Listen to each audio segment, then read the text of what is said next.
Latest updates के लिए हमारे चैनल हलचल इंडिया को लाइक, शेयर एंड सब्सक्राइब कीजिए एंड यस, बेल आइकन को प्रेस करना मत भूलिए। नमस्कार, मैं हूं आपके साथ बनस कक्कर, आप देख रहे हैं हलचल इंडिया। 10 साल से पत्नी की हत्या के अभियोग में वांछित चल रहे आरोपी को पुलिस ने किया गिरफ्तार। गाजियाबाद के थाना इंद्रपुरम क्षेत्र में 10 साल पहले अपनी ही पत्नी की गोली मारकर की थी हत्या। उड़ीसा का रहने वाला था मनोरंजन उर्फ मनोज। मनोज ने गीता के साथ प्रेम विवाह किया था। दरअसल करीब 10 साल पहले इनके बीच गृह कलेश चल रहा था, जिसके चलते रास्ते में ही मनोरंजन उर्फ मनोज ने गीता की गोली मारकर हत्या कर दी थी, जिसके बाद से मनोज फरार चल रहा था। मिली जानकारी के अनुसार मनोज उड़ीसा के एक गांव में भेष बदलकर पिछले 10 वर्षों से रह रहा था। फिलहाल पुलिस ने उसे गिरफ्तार कर लिया है। गिरफ्तार आरोपी को जेल भेजा जा रहा है। मामले की वैधानिक कार्रवाई जारी है। पहले मामला जानना चाहिए, क्या ये पूरा मामला है?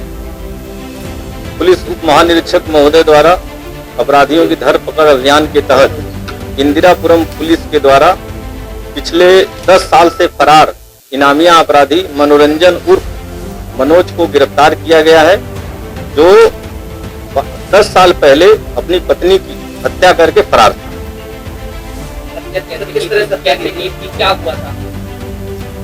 2007 में इसने गीता यादव, जो उसके कलर लैब में काम करती थी, उसके साथ प्रेम विवाह किया था। 2010 से इसकी पत्नी से इसका अनबन रहने लगा। पत्नी इससे अलग रह के मेड का काम करती थी। एक दिन सुबह 8 बजे घटना के दिन अपना काम करके वो अपने घर जा रही थी। उसी दौरान रास्ते में इसने गोली मार करके अपनी पत्नी गीता की हत्या कर दी। क्या करता था? ये कलर लैब चलाता था। फिर ये सब फरार हो गया। कहाँ ये छुपा? 10 साल एक बड़ा वक्त होता है। हमने सुना कि उससे इनाम भी कर दिया गया था। तो 10 साल में 50 रुपए की राशि के नाम की जो पुलिस की क्या कार्रवाई रही और कैसे फिर 10 साल जो चीजें हैं चलेगी? लगातार पुलिस इसका पीछा करती रही और लगातार इसको ढूंढने का प्रयास किया जाता रहा, लेकिन ये अपने को छुपाए रहा जगह जगह पे।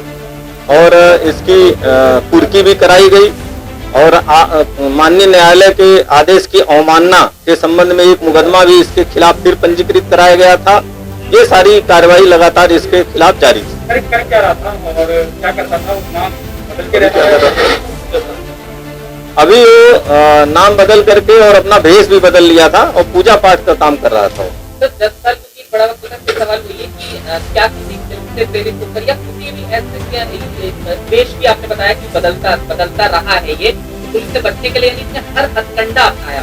हो सकता है कि इसे ये भी लगता होगा कि हर आहट होती है तो शायद पुलिस आ रही है। तो एक तरह से कहें कि खौफ के 10 साल में ये जी रहा था, शायद वियोग भी रहा होगा पत्नी की हत्या का। तो ये टोटल एक बार थोड़ा सा आप इसके शब्दों में जानना चाहेंगे कि 10 साल आपकी जो जानकारी जो 10 साल कैसे इसके पीछे क्या? बिल्कुल, अपराधी है तो अपराध करने के बाद अपराधी हमेशा खौफ में ही रहता होगा और ये भी मैं समझ रहा हूँ उसकी खौफ के दायरे में ही होगा और इसी वजह से अपने को लगातार छुपा रहा था और जगह जगह अपना अड्डा निवास स्थान चेंज कर रहा था और अपना वेश भी लगातार बदल रहा था। बहुत एक इम्पोर्टेंट बात ये है कि जानकारी है कि बेहद मामूली बात पर शायद उस वक्त में लड़ाई हुई, तो थोड़ा कारण कुछ क्या पता लग पाया कि किस वजह से लड़ाई हुई?